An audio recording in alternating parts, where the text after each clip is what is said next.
बॉलीवुड अभिनेत्री Nora Fatehi से आज ईडी ने करीब 9.5 घंटे तक पूछताछ की है। नोरा से ईडी के ये सवाल जवाब अब से कुछ देर पहले ही खत्म हुए हैं। वो आज दिल्ली में ईडी के दफ्तर में पूछताछ के लिए हाजिर हुई। कल एक और बॉलीवुड एक्ट्रेस जैकलीन फर्नांडिस को भी ईडी के सामने पेश होना है। इन दोनों एक्ट्रेसेस को तिहाड़ जेल से 200 करोड़ रुपए की ठगी के एक मामले में तलब किया गया था। आखिर क्या वजह है कि तिहाड़ माफिया की जांच में बॉलीवुड के हीरोइंस की पेशी हो रही है? हमारे दो रिपोर्टर्स अभय पराशर और अतुल भाटिया ने दिन भर की ग्राउंड रिपोर्टिंग की और ये स्पेशल रिपोर्ट तैयार की है।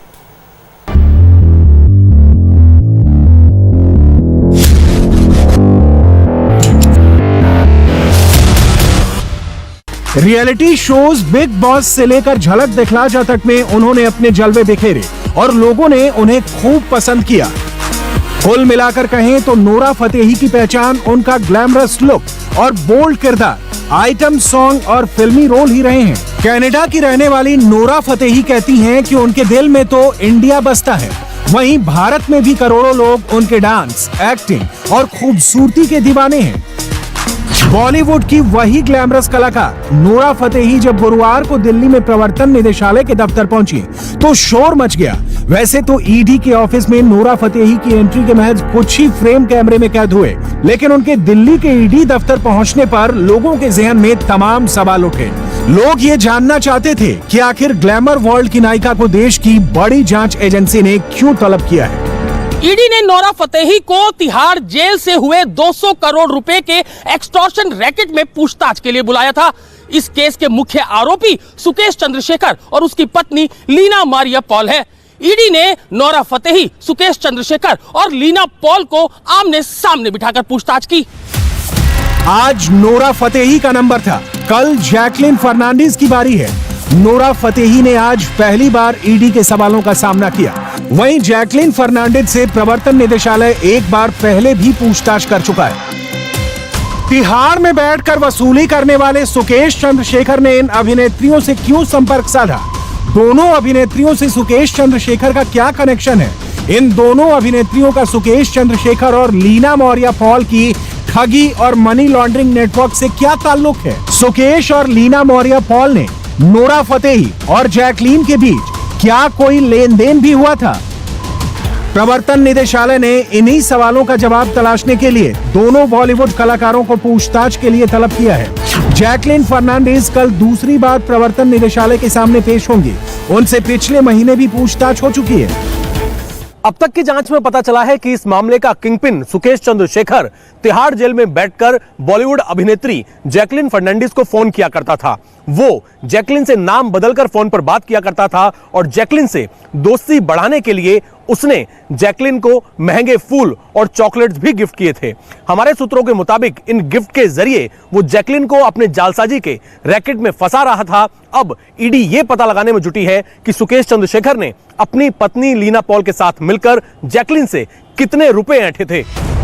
सुकेश के ठगी और मनी लॉन्ड्रिंग वाले नेटवर्क का पर्दाफाश करने के लिए प्रवर्तन निदेशालय ने उसे और उसकी अभिनेत्री पत्नी लीना मौर्य पॉल को लंबे रिमांड पर लिया है। दोनों करीब 1.5 महीने तक दिल्ली पुलिस की आर्थिक अपराध शाखा की हिरासत में भी रह चुके हैं, लेकिन अब तक इस केस की पूरी परतें नहीं खुली। मामला मकोका का है।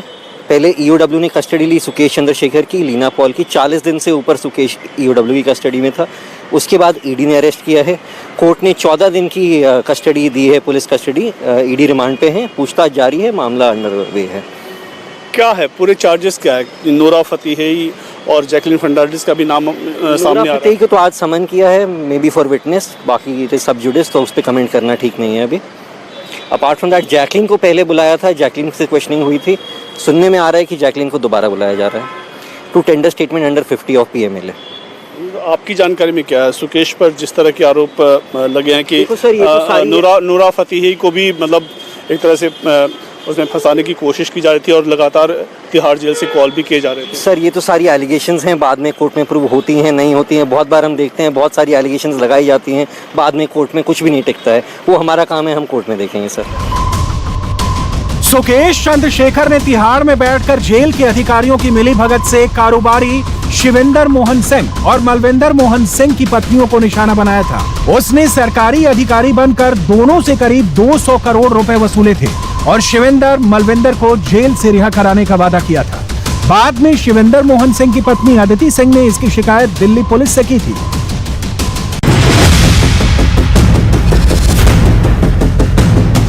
$200 करोड़ रुपए से ज्यादा के इस धोखाधड़ी के मामले में प्रवर्तन निदेशालय ने चेन्नई स्थित सुकेश और मारिया के बंगले पर छापा मारा तो इसमें नए एंगल जुड़े। चेन्नई के बंगले से करीब 82 लाख नकद के अलावा कई महंगी गाड़ियां, ब्रांडेड सामान और 2 किलो से ज्यादा सोना मिला था। ईडी की जांच में ये पता चला कि सुकेश चंद्रशेखर ने बॉलीवुड के कई कलाकारों से कांटेक्ट किया था। इनमें नोरा फतेही और जैकलीन फर्नांडिस का नाम अहम था।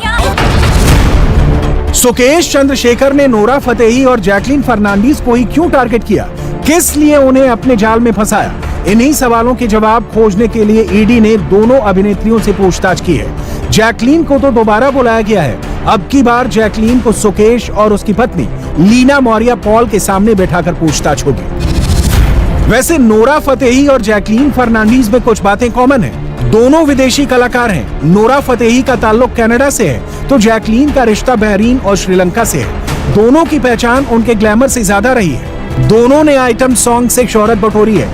नोरा और जैकलीन दोनों ही रियलिटी शो में भी नजर आई हैं। आखिर सुकेश और उसकी पत्नी लीना ने नोरा फतेही और जैकलीन फर्नांडिस को क्यों टारगेट किया?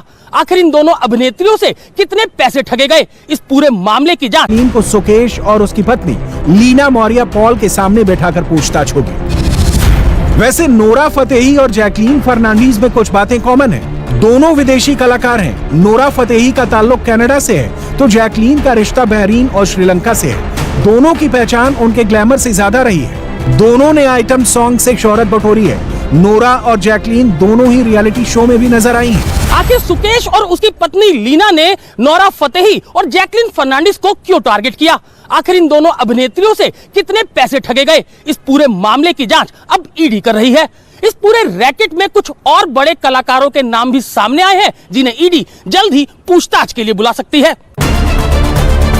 अगर सुकेश चंद्रशेखर फिल्मी सितारों को निशाना बना रहा था तो उसकी पत्नी लीना मौर्य पॉल खुद भी ग्लैम वर्ल्ड से जुड़ी हुई थी। वो कई मलयालम फिल्मों में काम कर चुकी है। उसने जॉन अब्राहम की मूवी मद्रास कैफे में भी रोल किया था। सुकेश जेल में बैठकर जो ठगी और वसूली करता था वो रकम हवाला रैकेट के जरिए लीना तक पहुंचती थी। फिर उस रैकेट से महंगी गाड़ियां, विदेशी ब्रांड के सामान और सोना चांदी खरीदने का काम लीना करती थी। 200 करोड़ रुपए से ज्यादा की वसूली और मनी लॉन्ड्रिंग का मुख्य किरदार तो सुकेश चंद्रशेखर है। सुकेश दिल्ली की सबसे सुरक्षित माने जाने वाली तिहाड़ जेल की रोहिणी विंग में बैठकर करोड़ों की वसूली कर रहा था और ये रुपए उसकी पत्नी और small time actress Leena Maurya Paul के पास चेन्नई में पहुंच रहे थे। फिलहाल यह पता लगाने की कोशिश की जा रही है कि वसूली और मनी लॉन्ड्रिंग के जरिए इन दोनों ने कितने रुपए ठिकाने लगाए, ये जांच जारी है। सुकेश चंद्रशेखर मूल रूप से कर्नाटक का रहने वाला है। उसने 17 साल की उम्र से ही ठगी की शुरुआत कर दी थी। सुकेश चंद्रशेखर की पहचान बालाजी के नाम से ज्यादा है। बेंगलुरु में पकड़े जाने के बाद उसने चेन्नई को अपना ठिकाना बनाया। चेन्नई में उसने नौकरी दिलाने के नाम पर 100 से ज्यादा लोगों से करीब 75 करोड़ रुपए ठग लिए। तिहाड़ में उसकी एंट्री 2017 में हुई थी, जब चंद्रशेखर को चुनाव आयोग को घूस देने के आरोप में गिरफ्तार किया गया। चंद्रशेखर ने टीटीवी दिनकरण को एआईएडीएमके का चुनाव निशान देने का वादा किया था। इसके लिए सुकेश चंद्रशेखर ने दिनकरण से 50 करोड़ रुपए की डील की थी। गिरफ्तारी के वक्त चंद्रशेखर के पास से 1.3 करोड़ रुपए बरामद हुए। तिहाड़ में कैद के दौरान भी सुकेश ने ठगी का अपना धंधा जारी रखा। शिवेंद्र और मलविंदर को जेल से रिहा कराने के नाम पर उसने 200 करोड़ रुपए वसूल डाले, जिसके बाद दिल्ली पुलिस की आर्थिक अपराध शाखा ने इस केस की जांच शुरू की। सुकेश चंद्रशेखर तिहाड़ जेल से कॉल स्पूफिंग के जरिए बात करता था। स्पूफिंग से उसका असली नंबर तो छुप जाता था, जबकि सामने वाले की स्क्रीन में कोई दूसरा नंबर आता था। इसी तरीके से कभी वह बड़ा राजनेता या फिर कभी बड़ा अधिकारी बन लोगों को अपने जाल में फंसाता था और इसी तरीके से उसने तिहाड़ जेल से ही लगभग 200 करोड़ रुपए की ठगी कर डाली। इस पूरे रैकेट में तिहाड़ जेल के भी कई अधिकारी शामिल थे। देश की सबसे सुरक्षित मानी जाने वाली तिहाड़ जेल में न सिर्फ खूंखार आतंकवादी, गैंगस्टर और अंडरवर्ल्ड डॉन छोटा राजन कैद है, बल्कि कई नामी अपराधी भी यहां बंद हैं। करीब 3000 सुरक्षाकर्मी 24 घंटे निगरानी करते हैं। इतनी सुरक्षा के बावजूद तिहाड़ में बंद आरोपी और मुजरिम एक से एक वारदातों को अंजाम देते रहे हैं। तिहाड़ जेल में रहते हुए सुकेश चंद्रशेखर ने 200 करोड़ रुपए की ठगी की। तिहाड़ में ही अंकित गुर्जर का कत्ल हो गया। वहीं रियलिटी कंपनी यूनिटेक के मालिक चंद्रा भाई जेल में बैठकर अपना कारोबार चला रहे थे। जेल की चारदीवारी के भीतर ये अपराध निश्चित रूप से तिहाड़ के अधिकारियों और कर्मचारियों की मिलीभगत से हो रहे थे। सुप्रीम कोर्ट तक ने जेल अधिकारियों के अपराधियों से सांठगांठ की जांच का आदेश दिया। जब कोर्ट को यह पता चला कि जेल के भीतर यूनिटेक के चंद्रा भाइयों को सारी सुविधाएं मिल रही हैं। पिछले 2 महीनों में तिहाड़ जेल के 35 अधिकारियों के खिलाफ मुकदमे दर्ज किए गए हैं। सुकेश चंद्रशेखर के साथ मिलीभगत के आरोप में डिप्टी सुपरिटेंडेंट सुभाष बत्रा और असिस्टेंट सुपरिटेंडेंट धर्म सिंह मीणा के खिलाफ न केवल मुकदमे दर्ज किए गए बल्कि इन्हें सस्पेंड भी कर दिया गया है। तो वहीं यूनिटेक मामले में चंद्रा भाइयों के साथ सांठगांठ करने के आरोप में तिहाड़ के 32 अधिकारियों के खिलाफ कार्रवाई की गई है, जिसमें superintendent Rajesh Chauhan, deputy superintendent Sher Singh Meena और असिस्टेंट सुपरिटेंडेंट मनीष मलिक शामिल हैं।